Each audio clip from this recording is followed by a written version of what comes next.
Welcome in to Center Court, presented by AutoTrader.com. I'm Kristen Ledlow, joined by my podcast partner, Candace Parker. It's here. Hey! And Kobe's on it. We'll get to more of that later. anyway. And of course, you know, the Hall of Famer, Isiah Thomas. Hey. How many days are we into the NBA season now? I mean, like a week? Week? Yeah. Your opening week highlights.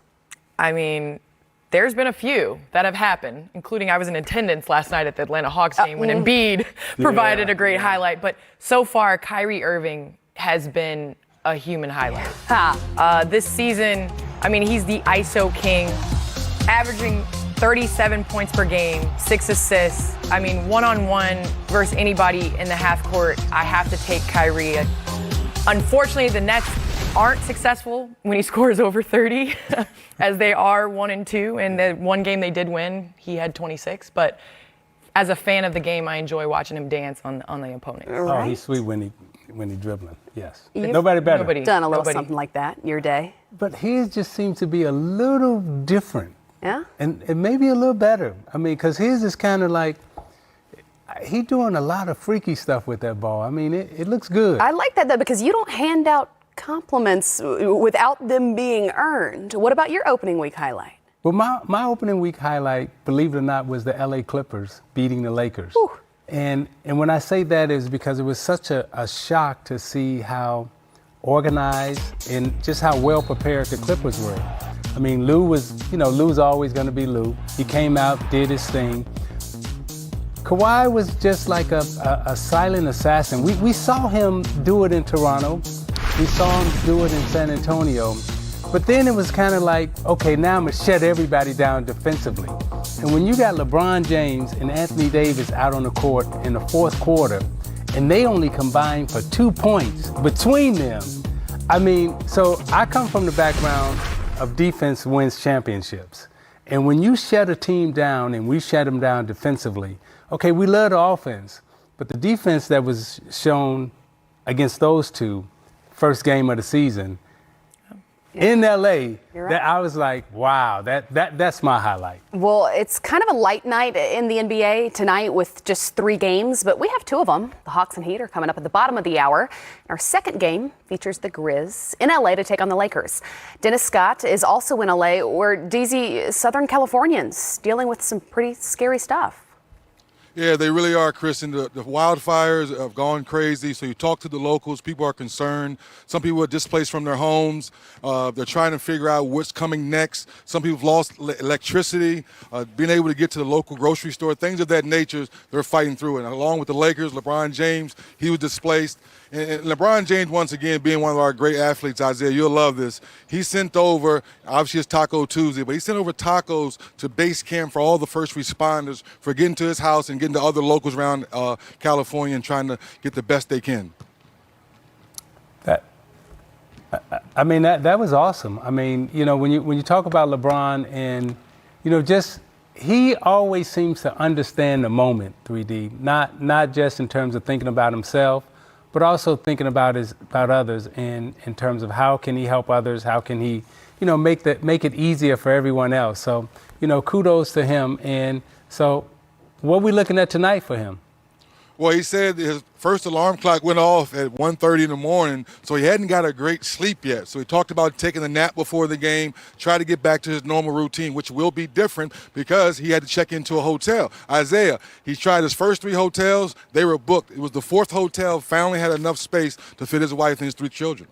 Wow, Dennis, thank you so much. Great work, as always. We're looking forward to your coverage out there in LA. We're going to let you go. All right, thanks, guys.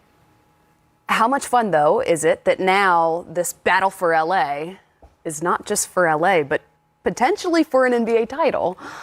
I mean, it would be a dream come true in Los Angeles to have the Western Conference Finals go through Los Angeles, and it's a huge possibility. Yeah. I was in attendance at the game, Clippers versus Lakers, and you spoke about Kawhi's defense. You spoke about that, but it was Kawhi having a silent 30. And honestly, up until the fourth quarter, these two teams played pretty even. You're looking at Kuzma being out, dynamic scorer. You're looking at Paul George on the bench, dynamic scorer.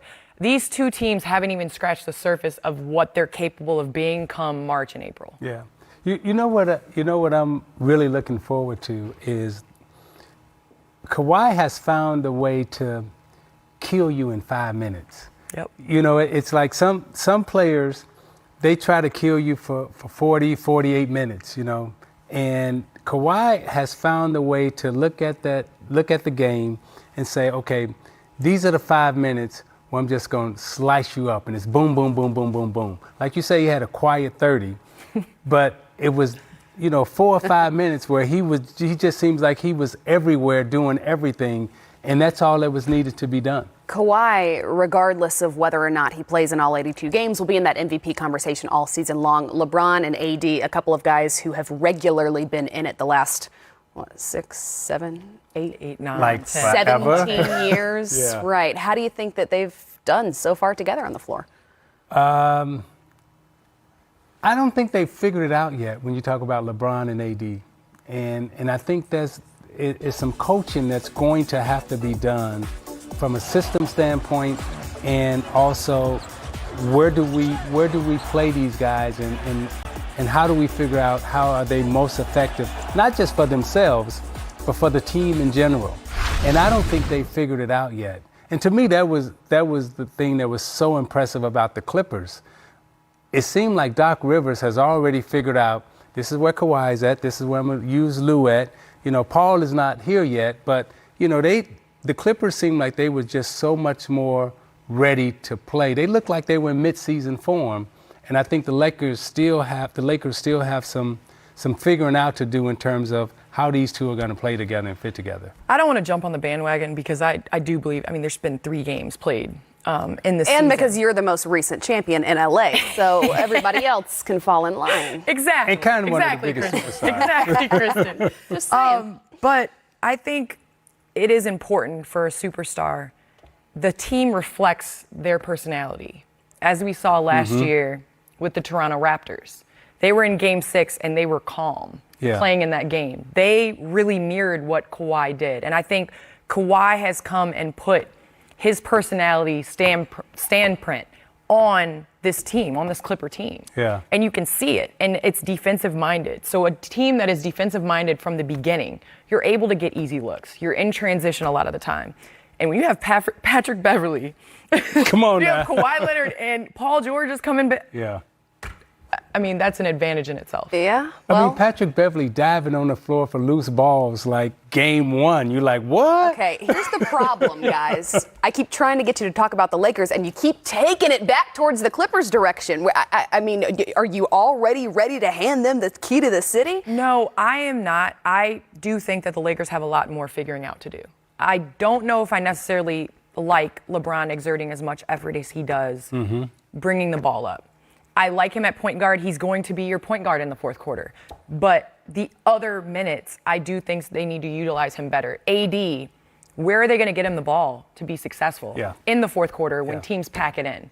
Danny Green, it's great that he scored 30, but I don't know. I think teams are going to take him scoring 30 and shutting those other two guys down. Yeah, and I think why we're kind of going back to the Clippers is because we're still kind of unsure what we're going to see with the Lakers, because offensively it hasn't developed yet. Well, as we head to break, remember you can find us on social media tonight using the hashtag Center Court. That's not all. In addition to Center Court, we have special front court and back court game feeds. Yeah, introducing a little something. Okay, all right. I know. You got your front court and your back court here. I know. That's what. That was probably the idea behind it. I didn't. So come you up saying with I'm the smallest man on the set right now? You know what? Visit the NBA app for special commentary, not from these guys, from Ro Parrish, from Steve Smith, and from Brendan Haywood. We'll also have an advanced statistical look at tonight's Memphis LA coverage on our front court and back court streams. And as a reminder, we've got Trae Young and the Hawks against Jimmy Butler in his Heat debut at 7:30. Our second game tonight is the Grizz and Lakers. And we'll be back with more Center Court presented by Autotrader.com. And this, guys, is going to be a new segment we're calling the OG. So stick around because Candace and Zeke are going to learn you a little something.